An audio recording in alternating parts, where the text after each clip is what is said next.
Non permanent contract కార్మికులను తక్షణమే permanent చేసి అన్ని పరిశ్రమల్లోని కార్మికులకు దసరా బోనస్ ఇవ్వాలని డిమాండ్ చేస్తూ సదాశివపేట బ్లాక్ ఆఫీస్ వద్ద సిఐటియు ఆధ్వర్యంలో కార్మికులు ఒకరోజు నిరాహార దీక్ష నిర్వహించారు.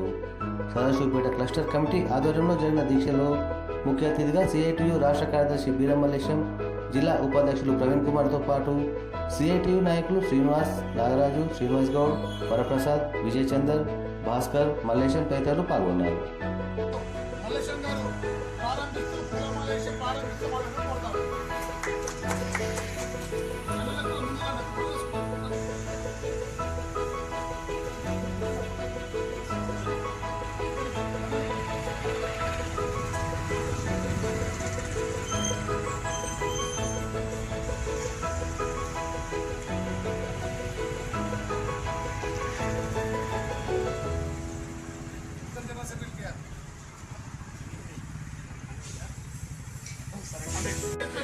రెగ్యులరైజ్ చేయాలి కాంట్రాక్ట్ కార్మికులను, పర్మనెంట్ చేయాలి కాంట్రాక్ట్ కార్మికులను, పర్మనెంట్ చేయాలి కాంట్రాక్ట్ కార్మికుల్ని ఏప్రిల్ చేయండి. 22వ తారీఖు నాడు కలెక్టరేట్ ముట్టడిని ఏప్రిల్ చేయండి. కలెక్టరేట్ ముట్టడిని నశించాలి. కేంద్ర రాష్ట్ర ప్రభుత్వాల కార్మిక వ్యతిరేక విధానాలు నశించాలి. కేంద్ర రాష్ట్ర ప్రభుత్వాల కార్మిక వ్యతిరేక విధానాలు రద్దు చేయాలి. కార్మిక వ్యతిరేక లేబర్ కోడ్లను వెంటనే రద్దు చేయాలి. కార్మిక వ్యతిరేక 4 లేబర్ కోడ్లను వెంటనే అమలు చేయాలి. అన్ని కంపెనీలలో కార్మిక చట్టాలను అమలు చేయాలి. అన్ని కంపెనీలలో కార్మిక చట్టాలను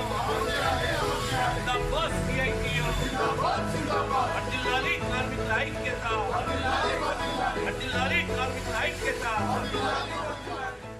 నాన్ పర్మనెంట్ కార్మికుల యొక్క సమస్యల పరిష్కారం కోసం సిఐటి ఆధ్వర్యంలో గత 2 రోజులుగా రాష్ట్ర వ్యాప్తంగా క్యాంపెయిన్ తీసుకోవడం జరిగింది. కాంట్రాక్ట్ కార్మికులు ఈరోజు పారిశ్రామిక కార్మికులలో పెద్ద ఎత్తున దోపిడీకి గురవుతున్నటువంటి కార్మికులు. ఈ జిల్లాలో 1710 పరిశ్రమలు ఉంటే భారీ మధ్యతర పరిశ్రమలు 1,80,000 మంది కార్మికులు ఉన్నారు. అందులో 1,20,000 మంది ఇలా కాంట్రాక్ట్ కార్మికులే పనిచేస్తూ ఉన్నారు. వీరికి కనీస సౌకర్యాలు లేవు. ఈఎస్ఐ, పిఎఫ్ కానీ, కనీస వేతనాలు కానీ, బోనస్లు కానీ 100% కంపెనీలలో అమలు చేయట్లేదు. అట్లనే కనీస వేతనాలు పెంచాలని ధరలకు అనుగుణంగా 26,000 రూపాయలు కనీస వేతనం ఇవ్వాలని చెప్పి గత అనేక సంవత్సరాల నుంచి గత ప్రభుత్వం పరిధి లోపల కానీ ఇప్పుడు వచ్చిన ప్రభుత్వంతో కానీ కొట్లాడినప్పటికీ కూడా ఇవాళ ప్రభుత్వాలు కనీస వేతనం పెంచట్లేదు. నిన్నగాక మొన్న వచ్చినటువంటి రేవంత్ రెడ్డి ప్రభుత్వం కనీస వేతనాల కొత్త జీవోలు ఇచ్చినప్పటికీ కూడా ₹1 పెంచకుండా పాత జీవోలనే కొత్తగా మార్చేసి బేసిక్లను డిఏలను కలిపేసి ₹1 పెంచకుండా జీవోలు ఇవ్వడం అనేది చాలా దుర్మార్గమైన విషయం. అందుకే ఈ ప్రభుత్వం ఆ జీవోల్ని సవరించాలి. ఇప్పుడున్న ధరలకు అనుగుణంగా 26,000 రూపాయల కనీస వేతనం చేయాలని చెప్పి మేము డిమాండ్ చేస్తూ ఉన్నాం.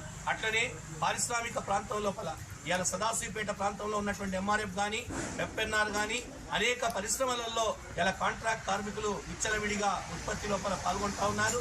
సంవత్సరాల తరబడి పనిచేస్తున్నా కూడా వారిని పర్మనెంట్ చేయట్లేదు. ఇలా contract labour regulation and abolition act చట్ట ప్రకారం 1971లో వచ్చినటువంటి చట్ట ప్రకారం పర్మనెంట్ నేచర్ ఆఫ్ వర్క్ లో పనిచేసేటువంటి కాంట్రాక్ట్ కార్మికుల్ని రెగ్యులరైజ్ చేయాలని చెప్పి చెప్తా ఉంది.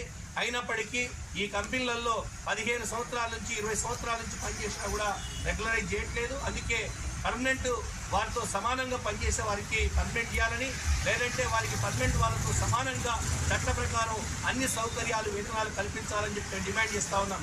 ఇప్పుడు బోనస్ల కాలం, దసరా వచ్చింది. మరి పర్మనెంట్ కార్మికులతో సమానంగా ఇలా కాంట్రాక్ట్ కార్మికులకు కూడా బోనస్లు ఇవ్వాలి. కానీ కంపెనీలలో బోనస్లు ఇవ్వట్లేదు.